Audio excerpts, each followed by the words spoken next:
پاکستان اور سعودی عرب کے درمیان دفاعی معاہدے پر ملک بھر کی مساجد میں جمعۃ المبارک کے خطبات اور نماز کے بعد یوم تشکر منایا گیا۔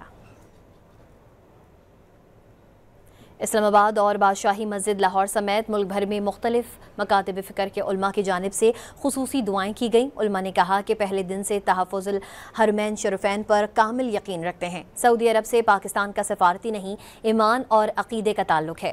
پاک سعودی معاہدے نے گریٹر اسرائیل منصوبے کو زمین کی تہہ میں دفن کر دیا ہے۔ یا اللہ یہ جو معاہدہ ہوا ہے تیری پاک سرزمین اس معاہدے کو یا اللہ پورا کرنے کی توفیق عطا فرما دے۔ پاک سعودی دفاعی حوالے سے